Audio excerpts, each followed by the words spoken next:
Episodio 12 de Blanca to Go. El poder de la bruja con Salomé Suárez. Hoy tengo conmigo a Salomé, una mujer que hace un montón de cosas. Es profesora de español, historiadora y ahora escritora. Salomé ha escrito 2 libros relacionados con las brujas. Y he pensado que como el domingo es Halloween, también conocido como Noche de Brujas, sería interesante si Salomé compartiera con nosotros su conocimiento y su perspectiva de lo que es una bruja.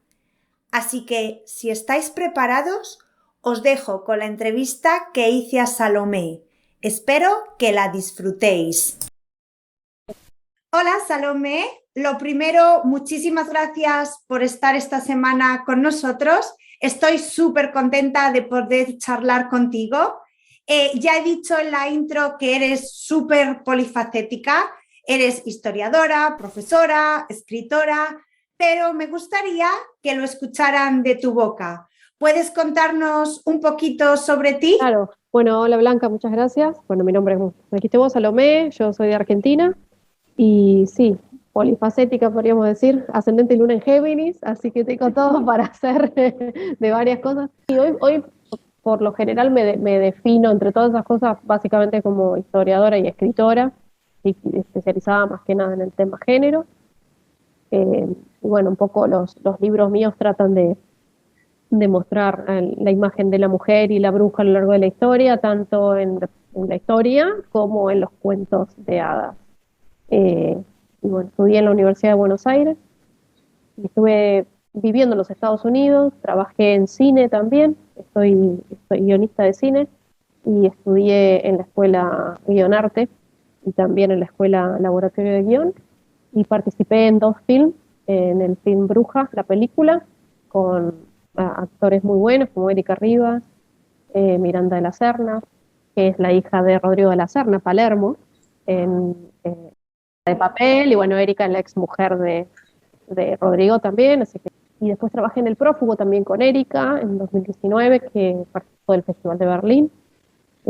Bueno, la primera bruja habla un poco sobre la imagen, pues la historia de una mujer, obviamente en el siglo XXI, es bruja y su hija secuestrada en una red de trata, entonces ella trata de salvar a su hija usando sus poderes. Y la segunda es El Prófugo, basada en el libro El mal menor de Feiling, eh, que trata sobre la historia de un sonidista, de una mujer en un teatro en un teatro como encantado, y bueno, la relación entre lo paranormal y los sonidos, que es muy interesante, las pueden ver online, ambas. Y bueno, ahora me encuentro en Europa investigando, sacando información para los próximos libros que se vienen. Sí, no paras, de verdad. No estás aburrida. La pandemia me sentó muy bien, debo decir. Bueno, hoy estás aquí porque el domingo es Halloween, también es conocido como la Noche de Brujas, y tú precisamente has escrito un libro sobre el poder de las brujas y quiero que nos cuentes un poquito sobre él.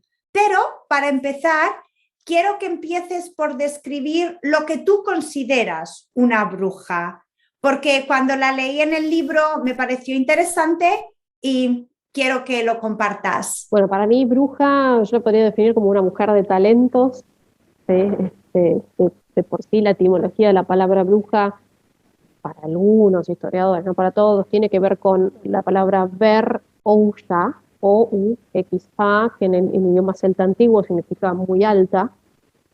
¿Sí? O algunos dicen que viene del voluya o volusa, que en latín antiguo tiene que ver con, eh, significa como que vuela.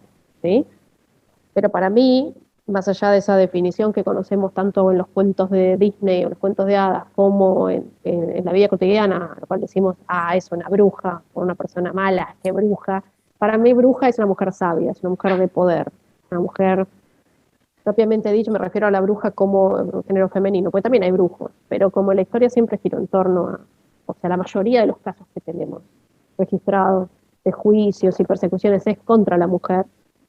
justamente para mí es porque esa mujer, que lo que la hacía bruja o la hace bruja incluso hoy, es su capacidad de conocimiento y sabiduría, su capacidad de manipulación de ciertas hierbas, plantas, eh, ungüentos, etcétera, ¿no? Pero básicamente, más allá de la bruja como tal, para mí la bruja es un concepto que va más allá. Son las mujeres revolucionarias en la historia, son las mujeres que trabajaban en el hogar y curaban, sanaban, las parteras, las espiritistas del siglo XIX, las diosas de la antigüedad, todas tenían algo de esa bruja que después, obviamente, en un momento de la historia lo conocemos como algo exclusivamente maléfico y como una figura jurídica que se persigue y se pena con la ley. ¿Y puedes contarnos un poco sobre el libro? ¿Qué tratas en el Bien, libro? el libro es un recorrido de la historia de la brujería desde los inicios, obviamente siempre pensando en este concepto de bruja como mujer de poder, ¿no? Desde los inicios de la antigüedad hasta nuestros días. ¿Y cómo? ¿Por qué le digo el poder de la bruja? Porque siento que veo que el poder, las brujas estuvieron siempre metidas en ámbitos de poder y que siempre fueron criticadas y perseguidas, pero también fueron consumidas por... todos terminaban al final del día consultando y haciendo lo que la bruja decía que había que hacer, ¿no? Pero bueno, es básicamente un recorrido histórico, ¿sí? Que va desde las diosas de la antigüedad, es decir, de la primera, digamos, bruja mitológica hasta la bruja humana, ¿no? Es decir, nosotros en historia estudiamos cómo se da el pasaje del concepto de la mitología, es decir, de la hechicera que está como aislada en la sociedad. Uno ve en la antigüedad eso, ¿no? Como estas mujeres que están como aisladas en la sociedad, pero como que también participan, pero no son perseguidas y juzgadas hasta el siglo, más o menos entrado el siglo XIII y XIV, donde ya se empieza a ver la figura de la bruja como sí, un personaje maléfico, real, que vuela, que come niños, que va a una aquelarre, etcétera, etcétera, ¿no? Y bueno, después como eso va, después ya hacia el siglo XVIII con la ilustración va decayendo, ya la bruja, muchas brujas se transforman en seres vampirescos, el vampiro es como también ese personaje mitológico y eh, esotérico y diabólico, pero ya en el siglo XIX, sí explicado desde la ciencia, ¿no? Y cómo después eso en el siglo XX, digamos, remonta, pero ya con un tinte feminista, ¿no? Es decir, ya son las feministas las que reivindican, sobre todo en los años 60, en las grandes revoluciones de feminismo de la tercera ola, cómo va resurgiendo esa imagen de la bruja que había sido, esta vez resurge con fuerza, había sido maléfica y mala y perseguida a ser una mujer de poder que lucha en las calles de Nueva York, que lucha en las calles del Mayo francés, ¿no? Y bueno, pues y cómo en el siglo XXI, esta cuarta ola feminista vuelve a reivindicar, por eso vas a escuchar, incluso en España lo he visto también, de un lema que dice somos las nietas de las brujas que no pudiste quemar, ¿no? Es decir, nosotras, las hijas, la gran revolución de las hijas de los años 60, estamos reivindicando la imagen de la bruja ya hoy en las redes sociales, en las marchas, ¿no? En todo lo que vemos en las calles hoy. Y Salomé, ¿qué te llevó a escribir el libro? ¿Por qué decidiste escribir un libro sobre este tema? Puerto fue algo que siempre me apasionó. Tuve un profesor muy bueno, varios profesores buenos en la facultad, en la universidad, un profesor que yo siempre nombro, que es Fabián Campaña, que es un profesor especialista en lo que es brujería, en la historia. Él estudia brujería en España, escribió un libro muy bueno que se llama Strix Hispánica, donde habla de todo lo que es la brujería en el mundo hispánico. Eh, y bueno, él un poco, cuando yo empecé a cursar, nos empezó a dar información y fuentes sobre el tema y ahí empecé, esto fue en 2005, y ahí empecé a investigar y bueno, en 2008 hice mi primer viaje a Irlanda, donde empecé a bucear sobre las brujerías en el mundo celta y ahí después fui viajando y a cada lugar donde iba trataba de buscar la bruja del lugar. Y ahí fui recopilando información de cada pueblo, ciudad donde yo iba, y bueno, después esto termina siendo un compilado, digamos, de todas esas historias, ¿no? De hecho, eso, el libro tiene un montón de historias, es como has dicho, un viaje por la historia sobre la figura de las mujeres con poder o de la bruja. ¿Tienes alguna bruja, alguna de las historias que cuentas es tu favorita? ¿Tienes un cariño especial, ya como persona o como historia? Claro, bueno, es la bruja española Elena Céspedes. Elena Céspedes, que yo digo, ¿cómo no tenemos una película o un guión de esa mujer, ¿no? De que es la primera transexual médica en España, que, bueno, ella decide travestirse, ¿no? Ella quería ser hombre y, bueno, travestida logra entrar a la Facultad de Medicina, eh, y, pero, bueno, obviamente es sospechosa de ser mujer por digamos, su cuerpo, ¿no? De un cuerpo de mujer, aunque se vistiera de hombre, y es perseguida por la Inquisición, por la Santa Inquisición española, sometida a varios juicios, en donde ella se defiende muy bien, pero lo más tremendo es que ella, siendo cirujana, conociendo el cuerpo humano, se injerta un pene de muerto para poder pasar el examen de la Inquisición, porque en esa época la Inquisición palpaba los genitales de, de las personas para ver si eran hombre o mujer. En este caso, Elena es sometida y se automutila su cuerpo para poder someterse a ser tocada por estos hombres, que todo el tiempo le revisaban sus genitales para ver si era mujer u hombre, ¿no? O sea, eso me impacta, porque todo el tiempo está haciendo eso para poder sobrevivir, ¿no? Si no, iba a ser quemada. Es acusada, obviamente, de bruja por haber engañado a los inquisidores en su rol de mujer o hombre, de transexual, ¿no? En su rol hermafrodita. Y bueno, ella me impactó mucho esa historia, de hecho quiero investigarla más, porque es un personaje que también es olvidado en la historia. De verdad que sí, porque a mí también cuando leí el libro es una de las historias que me impactó porque es escalofriante su historia. Y es en España y es una historia que desconocía por completo hasta que leí el libro. Viste, es una cosa que si la googleás está ahí, es simplemente ir a mirar, pero bueno, son historias muy transgresoras y a veces es muy difícil visibilizar eso. Por suerte, bueno, hoy cada uno desde su lado hace como su aporte, ¿no? Y tratar de...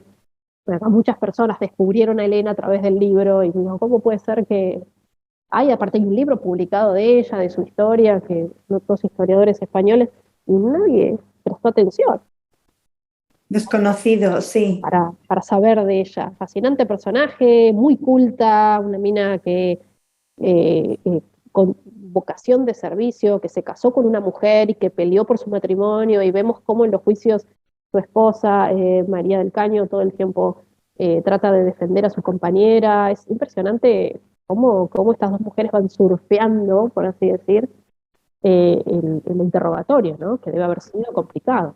Sí, la verdad que Con los sí. médicos de Felipe II, que no pudieron descifrar si Elena era hombre o mujer.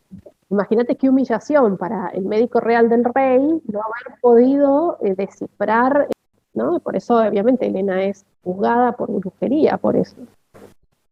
¿Por qué crees, Salomé, que decimos caza de brujas en lugar de caza de brujos? Porque normalmente en el español siempre pluralizamos en masculino, pero no en este caso. Y estoy segura de que brujos había también. De hecho, en el libro mencionas las brujas de Salem, los juicios de Salem, y ahí había algún hombre también, Claro, ¿sí? estaba John Godfrey, que es juzgado como parte ¿no? del proceso de Salem. Lo que pasa que, como la historia, sobre todo la historia de la mujer, fue escrita por hombres, y ahora esto de la historia de la mujer escrita por mujeres también es algo más.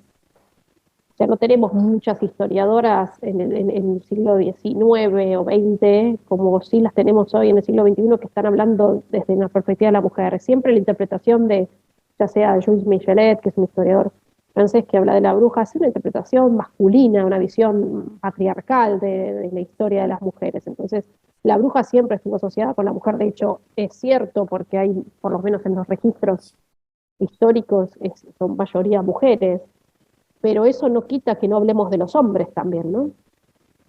Hay un libro que se llama Ellos en la hoguera, que escriben unos historiadores, porque son historiadores inglesas, donde hablan sobre los hombres que fueron quemados. La otra parte de la La otra historia, parte, ¿sí? que de seguro que hay muchos, pero siempre como que todo lo que es la bruja siempre fue algo relacionado con lo femenino. Y yo a veces tengo un sentimiento encontrado con eso, porque por un lado sí me encanta que la bruja esté relacionada con lo femenino y la mujer, pero desde la historia siempre pienso que no, para que hay hombres también y hay hombres que también practicaban la magia. Lo que pasa es que los hombres que practicaban la magia eran como más relacionados eran los alquimistas, eran hechiceros, pero viste que por ser hombres, como por ejemplo lo que pasa con John Dee, que era el astrólogo de la reina Isabel.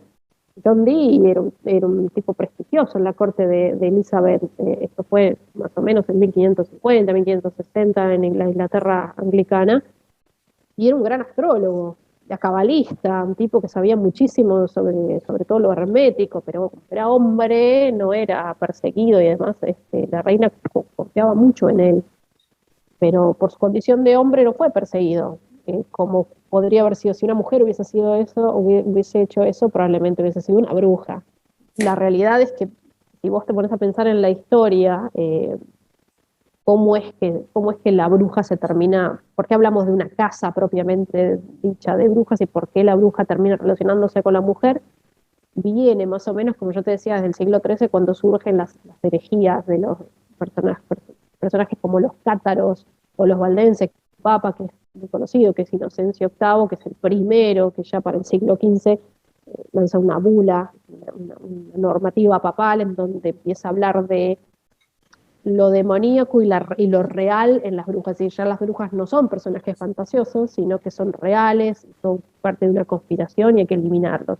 Y deriva mucho de todas estas herejías en donde había muchas mujeres que participaban, porque los cátaros eran una herejía viene de la palabra hierensis, que significa como el que no cree en la religión oficial, ¿no? Bueno, una cosa así, no está, es muy, muy global, te lo digo, pero eh, había en estas herejías un montón de mujeres que participaban de actos caníbales, por decirlo así, ¿no? De orgías, de fiestas y todo eso, que vos lo ves como algo horroroso, porque así fue dicho por la iglesia, en otras épocas era como normal. Entonces ahí se va como transformando esta imagen de las brujas en algo como maléfico, cuando más en la Edad Media era como algo mitológico y fantasioso, pero en la era moderna esto ya empieza a ser una realidad.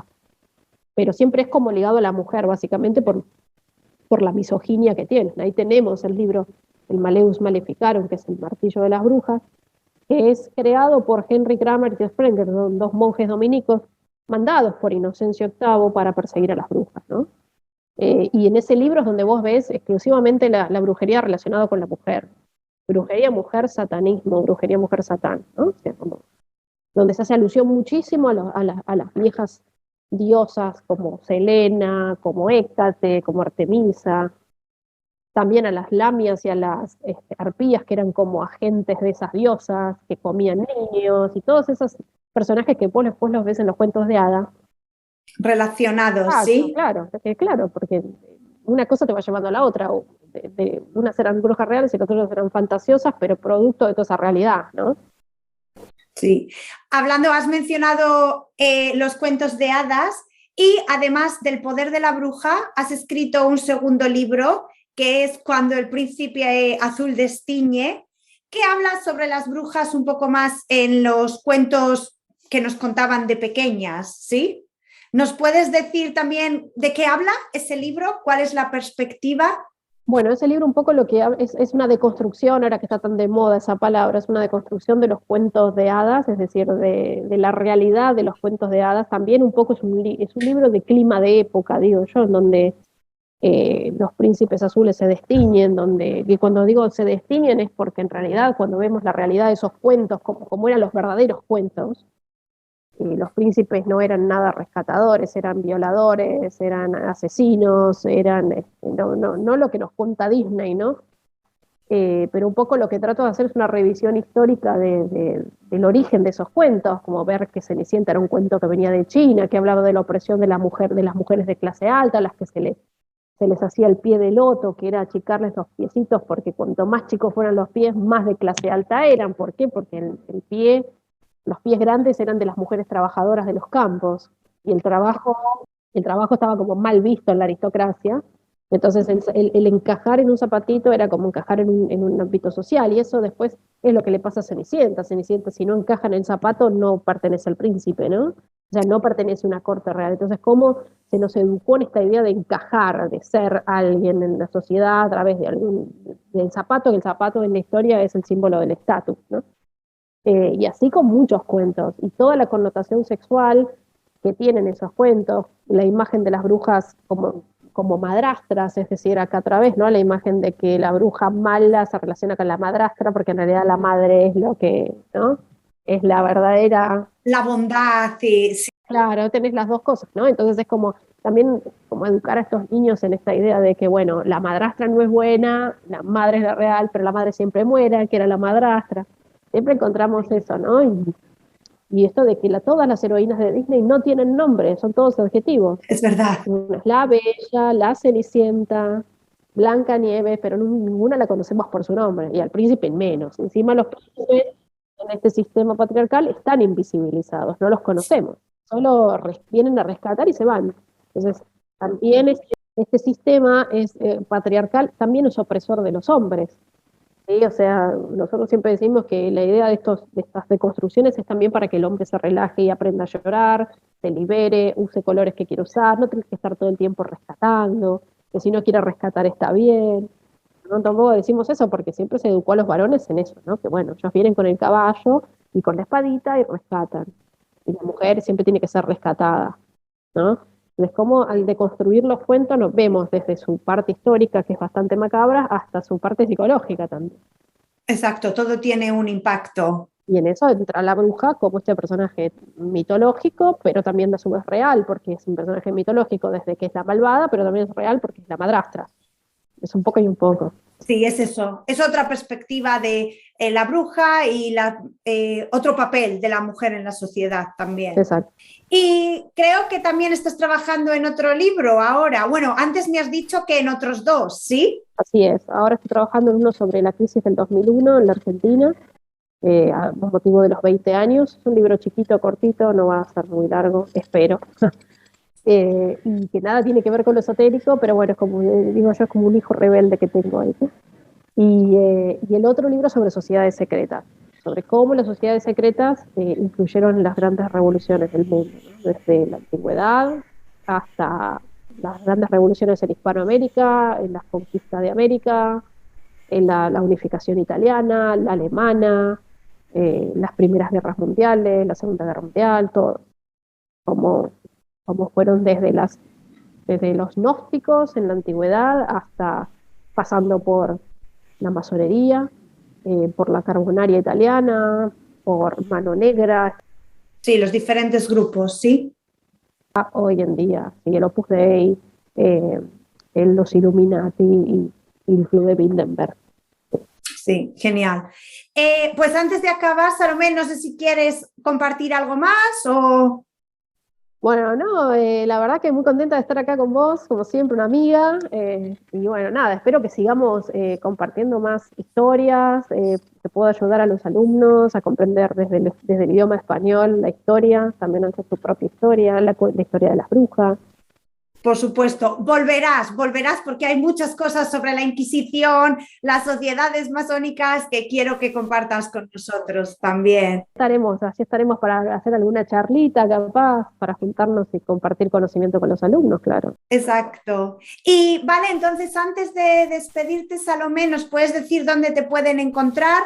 En las redes sociales, ¿dónde pueden conseguir los libros? Sí, bueno, los libros hacen envíos internacionales por magialibros.com. ¿Vale?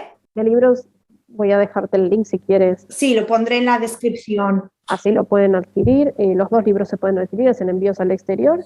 Y en mi Instagram es Salomitos. Ahí me pueden encontrar donde voy a ir subiendo cosas sobre todos los libros. Voy subiendo algunas historias sobre la historia. Súper interesantes, además, siempre también en el Facebook, siempre me aparece tal día como hoy y siempre es un dato curioso, es como... Esto es un dato curioso, Sí. Digo, esto era tal cosa, mira, no sabía. A mí me gustan esas cosas, como hablar de eso que siempre estuvo ahí, que siempre pensamos que era y no es. Exacto, y cuando lo dices, oh, tan obvio o tan interesante y nadie sabe esto. Sí, tal cual, así que bueno, cuando quieran. Genial. Pues Salomé, voy a dejar todos los enlaces en la descripción del episodio y muchísimas gracias de nuevo por aceptar la invitación de hoy. Gracias a vos. Y a todos los que estáis escuchando, espero que hayáis disfrutado esta entrevista. Id a las redes sociales a visitar a Salomé y, por supuesto, os recomiendo leer sus libros, porque tanto El poder de la bruja como Cuando el príncipe azul destiñe son muy curiosos, entretenidos y llenos de hechos históricos fascinantes.